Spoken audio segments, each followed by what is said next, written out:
Hi, everybody. I am Michelle Hill, your legacy builder at Winning Proof, and I'm here with another episode of Winning Proof Unscripted. And today I have a special guest, Kim Davies-Smith, and she is joining me, and I'm going to read her bio, and then we're going to just jump right in. Kim Davies-Smith is a customer service, sales, and marketing expert with over 25 years of experience serving companies such as General Motors, IBM, and Smart Care Solutions, formerly Ecolab. Kim is skilled at building relationships and securing new business while delivering excellent customer service. Kim's positive attitude and passion in delivering solutions for complex customer problems remain among her most memorable accomplishments. Kim leads by example and strong teamwork to drive successful business results. She has continued to embrace change and seize opportunities as she's navigated the ups and downs of businesses such as real estate sales, restaurant ownership, and apparel sales with En Vogue. Welcome, Kim. Thank you so much, Michelle, for having me. I am so excited to be here today. I am thrilled to have you too. So first of all, tell us a little bit about your role as apparel sales associate at En Vogue Boutique and how it developed your love for fashion and styling. Well, you know what? It goes back. I'm going to start a little bit about how I came to love fashion. And just to share with the audience here, this was something that promoted, and I guess I really fell in love with early on in life. My mother encouraged me to be successful as a young child. And one of their tools to reward me for good work, good grades, was to always allow me to shop. So I basically had an opportunity growing up that if I did well in school, stayed out of trouble, that I was able to buy a new outfit every week. So what a better way to encourage your children, and not in a way that I became like used to it. I thought it as really a reward. Mm-hmm. So, and I don't understand how she did it, but she was able to do it on a low income, both of my parents, and they were able to continue to encourage me. So I had an opportunity later on in life to actually work at a boutique called En Vogue. And it's amazing how I came to know the owner, and it was a new shop that was opening in my neighborhood, and I was super, super excited. I couldn't wait till they opened. As soon as they opened, I rushed in there and met the owner. And it was an amazing conversation because we instantly bonded. And it was an opportunity for me to really explore and to really gain knowledge about style, the science of style and fashion and color. And I fell in love with a coat because, you know, I'd always been like a shopper, love to shop, love to make myself look in the best light. And I always believed that when you look good, you feel good. And when you feel good, you can do good. So when I met, her name is Roxanne, beautiful lady, and we bonded instantly. I fell in love with a black velvet coat, and at the time I really couldn't afford to really buy the coat.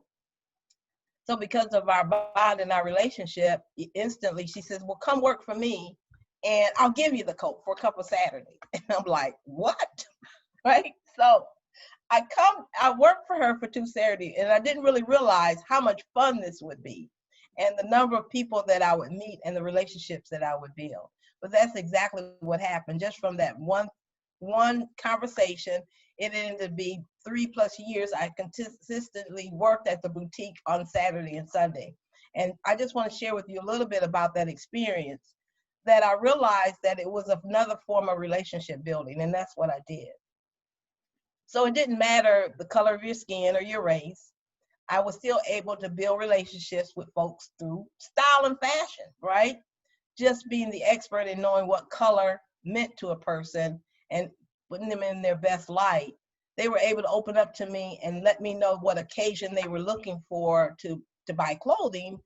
And I would always be successful and able to find the right piece of clothing to really make them look good. Because remember, when you look good, you feel good. And when you feel good, you're going to do good. And it just was a feeling that I received by helping other people. And it's the feeling that of excitement when you're able to help other people feel good. And I really didn't realize that how much that meant in my own spirits to be able to share that. So I was really excited for them to come back after the event, whether it was an interview or they were speaking engagement or whatever, and to come back and for them to share with me the excitement, the success of what they got accomplished, and to thank me for helping them. And that's how the relationship started. That's how they would come on constantly on the weekends and ask for me. And I actually, if I knew they were coming, I would actually have things put away for them because I knew I had a keen eye for what they would look good in and feel good in and virtually do good in. So that's kind of my story about En Vogue. Very fun job to have. And of course, you got the perks because I was able to put things away for myself, that I have pieces that will never go out of style. So I was able to really build my wardrobe as well. What a great place to work. Yeah, absolutely. And I want to ask you real quick, you mentioned the science of fashion and what was it, styling? The science of clothing and color and all that. Yeah. Can you tell me in a nutshell what that means? There's a color code that we all look good in. And you have to really consider the person's complexion, their personality, the event that they're going to, and understanding that there's a color chart that we all should really embrace because it makes us look the best in our own life. And what God has given us, we're able to enhance by just knowing those colors that can really make us shine and look outside of better than when we maybe wake up in the morning, that we're going to put on a new look and really go out there with the best effort. And it's really amazing how just color can really change people's attitude about how they may feel about you or perceive you. And so knowing what your colors are is really a science. And that's why I say it's the science of style, understanding your style, what style you look good in. Some people look good in more conservative things. Some people don't. And understanding, because it gets into their personality. It gets into their complexion. So it's a science. And that's why I say it's the science.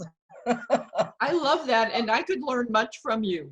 Oh, well, I would love to be able to share, but you do a pretty good job, Michelle. You're looking pretty stiffy today. I love the necklace and the background and the color of the orange. It really embraces what you're doing. Well, thank you. And you can tell I'm a casual girl. You will mostly see me, and you have mostly seen me in sleeveless tops because I am warm all the time. And so, I need to wear cool clothing. So that's really, really interesting that there's a whole science behind that. I love that. And going on, like as a resident of, is it Carmel? It is. Carmel, okay. As a resident of Carmel, Indiana, you volunteer a lot of your time to supporting local organizations like Every.Black Expo, Circle City Classic, and Habitat of America. What fulfillment do you receive from your volunteer efforts?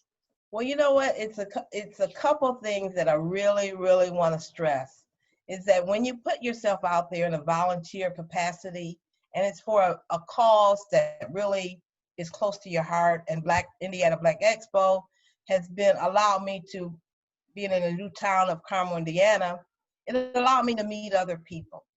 It allowed me to do some relationship building, as well as it really allowed me to be a part of the Every.Black Expo and one of their biggest events that they actually do every year.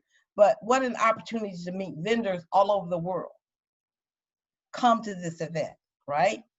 So it's not just a narrow focus event. You've got people from India coming, you've got people from Africa coming. You have an opportunity to meet all kind of people, helping people come into the building and to know where they can get certain information, whether it's healthcare, whether it's just vendor information, whether they're looking for arts and crafts. It's just a number of things that they offer. And it normally happens with about 2 weeks every month. And unfortunately, this year, it's now gone virtual. But it's the fulfillment of helping other people that really encouraged me and got me excited every year to continue to volunteer. Now, with the Habitat of America, is a little bit different because that was actually help building a house, right? Mhm. So it's a way for me to help in my community other people gain home ownership. Okay. So if you think about it, I was able to use some of my problem solving skills that I've learned along the way to be able to help to build a house. What better cause would that be to help someone get into their owning their own home? And if it meant volunteering a day of my work, why not? It's also another opportunity to relationship build. And believe it or not, through all these relationships, I have a ton of folks that I know in this area that we have grown on where they support me, I support them. And so it's an ever ending relationship just by helping other people. It's just that simple. You help other people, you'll be rewarded in the relationships, and you just can't worry about what you're going to get from it. You got to be able to give the best of yourself. And that's what I've learned. Yeah, well, for sure. And I think that when we give and volunteer our time, it's like we're thinking we're doing a service to humanity, but you get so much back, so much fulfillment, so much satisfaction from doing that. You know, it's just like, wait a minute, I went to serve and I I feel so blessed in the process. Exactly, exactly. And it's a time for me to share with other folks some of my journey, some of my past, so I can inspire others. And sometimes, oftentimes, I'm being inspired at the same time. So I think it's just important that we continue to volunteer our time for things that really are dear to us. And I encourage everybody on this call today to reach out, volunteer your time, whether it's for a campaign or whether it's for any source or anything that you believe in. Why not? You have nothing to lose. It's a positive thing, and the encouragement back to your own spirit is just great. It's just wonderful. Yeah, it has a lot of benefits. So mentioning that, you know, from all the different countries, you traveled at a young age to countries in East Africa, such as Kenya, Tanzania, and Uganda. So what did you learn from your travels, even at a young age, and how do those experiences continue to shape your worldview? Wow, that's a deep question. Now, let me just explain to you. I was only 11 years old when I was in Africa, and the opportunity came, and actually, my brother Jimmy was actually in Africa and had the opportunity to be there for a year. And I'm going to tell you a funny story, and hopefully you will understand how it happened where I was able to go to Africa. Now, mind you, I was only 11 years old. So my brother was already in Africa through one of our neighbors that ended up being a teacher in Africa and really was inspired to help other young people gain some exposure to being abroad. He asked my brother, and my parents allowed my brother to go and stay in Africa for a year with this teacher that we had become, that was actually our neighbor across the street. And it was actually not of Black descent. He was a white man, okay? So I just want to put that in. So one Christmas, while my brother was over there, the year my brother was over there, my cousin, which is has his PhD degree from the University of Michigan, was a professor. And we always looked up to him, you know, great income. So he ended up giving my mother and her sister, my aunt, a ticket to Africa, okay, while Jimmy was there as a Christmas gift. So they open their Christmas gift. They're so exciting. They're so excited. They get this gift that says that it's 2 tickets to Africa, right? And I bawl out in tears. I'm gonna tell you why. I cry, right? I just like bawled out of tears. 2 days before Christmas, I had this dream, okay? And I had this dream that my mother was gonna go to Africa and leave me. I don't know why, I don't know, understand it. And she promised me right then and there, she says, if I go to Africa, you go to Africa too. So while I'm crying, right, because she's going to Africa and I'm not, my mother says and looks at me and says, "What's wrong with you?" And I said, "Because you're going to Africa, just what I dreamed about. You were going to go and leave me." And she says, "No, absolutely not. You're going with me too."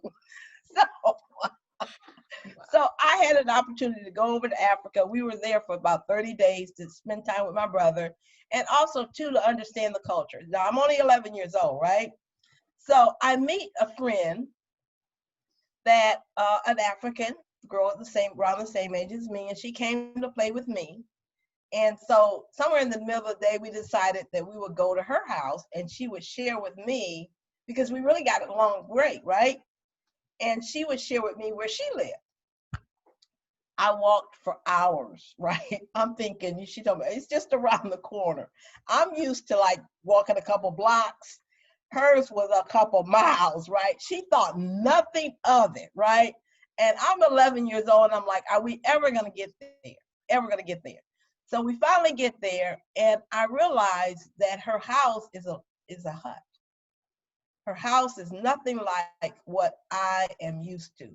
No lights, no water, no electricity. All of this stuff had to be very, unusual for me to digest.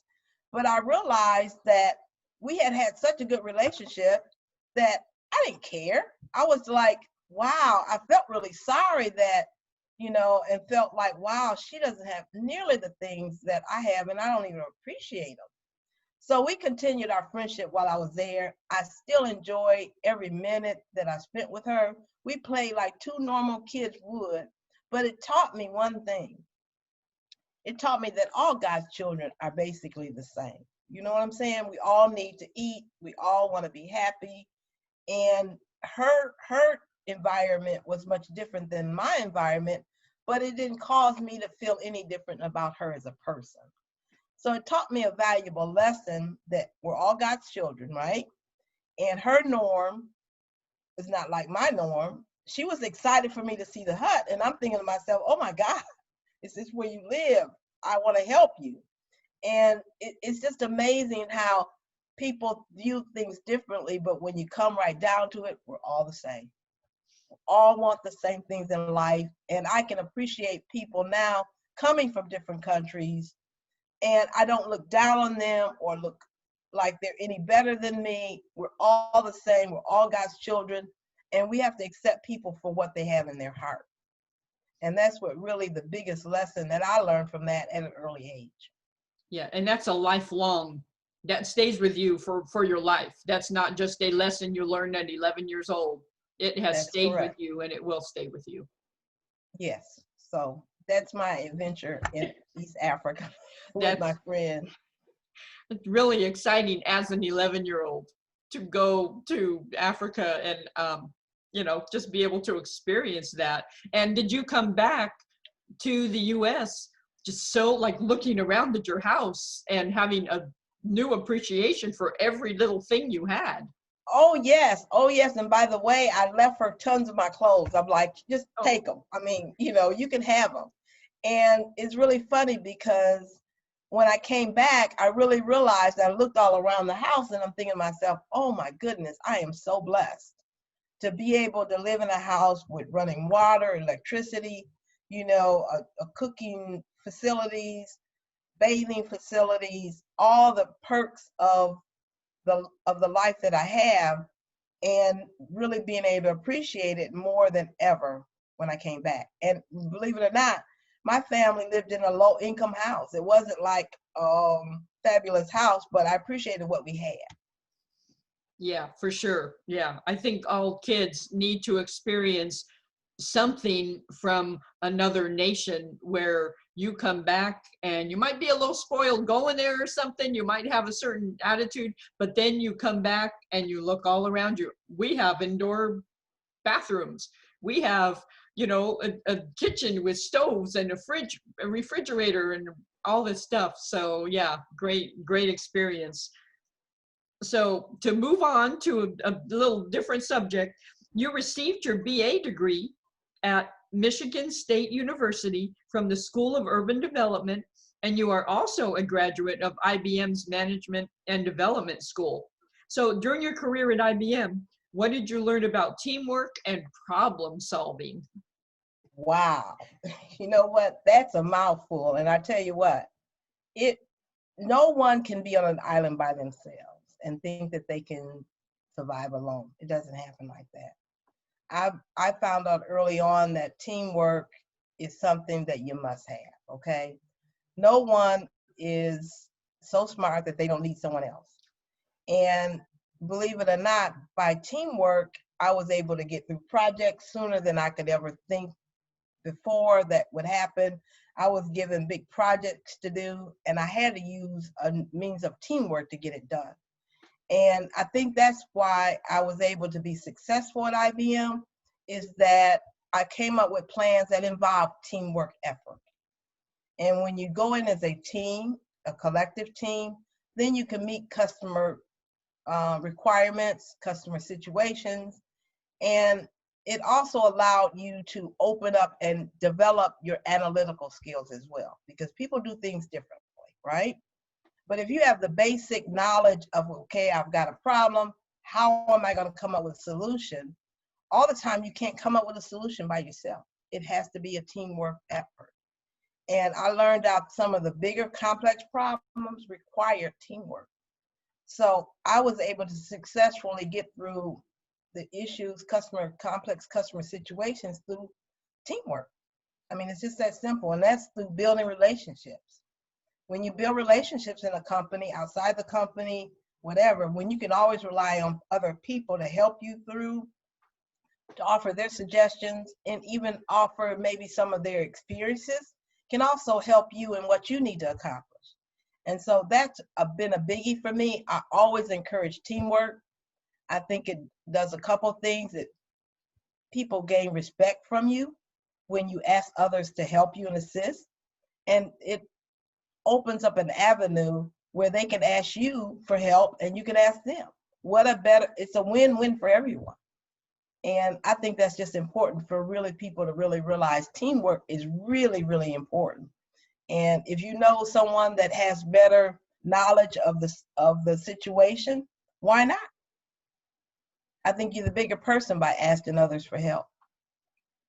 Yeah, yeah, and that translates to being an entrepreneur, which we'll talk about next. Is you're still not an island. You still need that teamwork and to glean from others and to bless, use your skill and talent to bless others. It's still, you could be a solopreneur and still really, really need that teamwork and foster it. So super important. But now you have transitioned. You currently serve as benefits specialist for Every.Black Entrepreneurial Mastermind, where you help new members understand and take advantage of their benefits. For those who don't know, explain what Every.Black is and then share what the meeting agenda looks like. Okay. Well, Every.Black is actually a marketing company. We actually help to assist entrepreneurs, educate them, and inspire them through a strategy of technology and global networking. I know that's a mouthful, right? But the key word here is technology. And we set ourselves alone as being a family of entrepreneurs. Jimmy Davies is the founder, which is also my brother. I act as service delivery specialist, administrative assistant, and everything in between. So I spent actually the last 6 months with Every.Black and really embracing relationship building. And as you know, when we can help each other and when I can really share my journey of the things that I've learned through the years, and realize that a lot of people say, it's not about what you earn. I know Dr. Joe Dudley says this all the time. It's not about what you earn, it's about what you learn. And when we take what we've learned and we can help other people, we can build relationships. How gratifying is that? How pleasing are we in the eyes of God? God talks about how it's important to find your purpose, right? And I look back on history, look back on my life and my journey, and I'm like, I went through all of this to get at my purpose. And I really believe and feel that my purpose at this time is to help grow Every.Black and to be excited about inspiring others to actually generate generational wealth. We're talking about entrepreneurship. And it's a thing that maybe in the past hasn't been so popular, but it works even in turbulent times like this. So I'm here as the benefit specialist to help people understand what their benefits are. Once you become a member, what your entitlements are, and to make sure that they're taking advantage of what they need to take advantage of in their membership package so they move forward with their entrepreneurship. So I'm super excited. We've got so many exciting things going on with Every.Black, and I invite everybody to reach out to me. I am Kim at Every.Black, and I'm super excited to speak with you about some of your ideas, some of your passions, and see what I can do to help you move forward. I love it.